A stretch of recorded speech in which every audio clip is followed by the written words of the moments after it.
তারা তো চ্যাম্পিয়ন, তারা তো এত তাদের এই রক্তের উপরে দিয়েই তো আজকে আমরা এই স্বপ্ন দেখছি।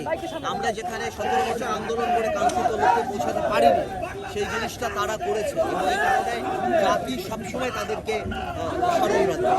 আমরাও আমাদের জায়গা থেকে তাদের পাশে দাঁড়িয়েছি, তার কারণে আমরা কারাবরণ করেছি, আজকে বেরোয় আসছি। এখন আমাদের দায়িত্ব তরুণ আমরা যারা সবাই আছে, সবাই মিলে এই দেশকে এমন একটা প্ল্যাটফর্ম দেবো যাতে ভবিষ্যৎ প্রজন্ম ভালোভাবে আমরা এমন সিস্টেম ডেভেলপ করার চেষ্টা করবো যাতে অ্যাকাউন্টেবিলিটি এত স্ট্রং থাকে যে ইচ্ছা করলেও সিস্টেম আপনাকে স্বৈরাচার হতে না দেয়। এবং তরুণ প্রজন্মের একটি বড় অংশ তারা কিন্তু এই পরিবর্তনের জন্য ভূমিকা রেখেছে, তাদের উদ্দেশ্যে আপনার কি বলা থাকবে? তারা তো চ্যাম্পিয়ন, তারা তো এত তাদের এই রক্তের উপরে দিয়েই তো আজকে আমরা এই স্বপ্ন দেখছি। আমরা যেখানে 17 বছর আন্দোলন করে কাঙ্ক্ষিত লক্ষ্যে পৌঁছাতে পারিনি, সেই জিনিসটা তারা করেছে এবং এই কারণে জাতি সবসময় তাদেরকে স্মরণ রাখবে। আমরাও আমাদের জায়গা থেকে তাদের পাশে দাঁড়িয়েছি, তার কারণে আমরা কারাবরণ করেছি, আজকে বেরোয় আসছি। এখন আমাদের দায়িত্ব তরুণ আমরা যারা সবাই আছে, সবাই মিলে এই দেশকে এমন একটা প্ল্যাটফর্ম দেবো যাতে ভবিষ্যৎ প্রজন্ম ভালোভাবে। বৈষম্য বিরোধী ছাত্র আন্দোলনের যে সহ সমন্বয়ক তারা অন্তর্বর্তীকালীন সরকারের প্রধান উপদেষ্টা হিসেবে ডক্টর মোহাম্মদ ইউনূস সেই বিষয়টাকে আপনি কিভাবে দেখছেন? পৃথিবীতে অনেক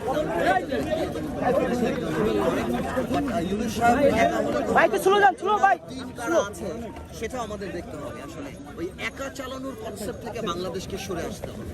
এবং একটু জানতে চাই, এতদিন পরে মুক্তি পেলেন, এখনকার অনুভূতিটা একটু জানতে চাই।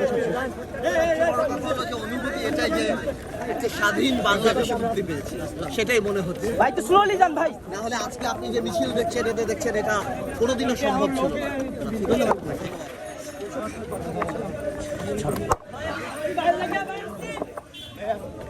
দর্শক যেমনটি দেখছেন, সেতু ভবনে যে মামলার যে আসামি আন্দালিব রহমান পার্থ, তিনি কিন্তু অলরেডি কারামুক্ত হয়েছেন এবং কারামুক্তি পেয়েই কিন্তু রাজপথে নেতাকর্মীদের নিয়ে কিন্তু স্লোগান দিচ্ছে। যেমনটি দেখছেন, ফ্যাসিস্ট সরকার পতনের পরে কিন্তু তারা যেসব বিএনপির নেতাকর্মী রয়েছেন এবং বিরোধী দলের সব নেতাকর্মী রয়েছেন, তারা কিন্তু মুক্তি পেয়েছেন।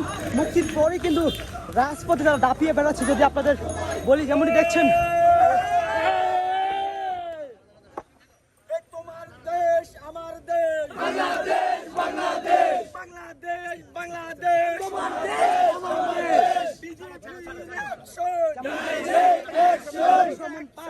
ছেলে কিন্তু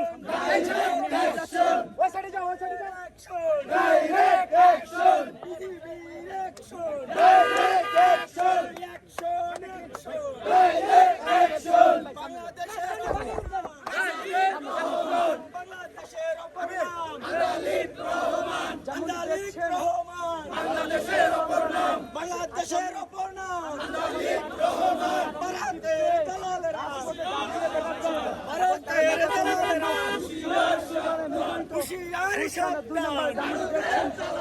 ভারতের দালালেরা, হুশিয়ার সাবধান ভারতের দালালেরা। আন্দালিব রহমান, ডাইরেক্ট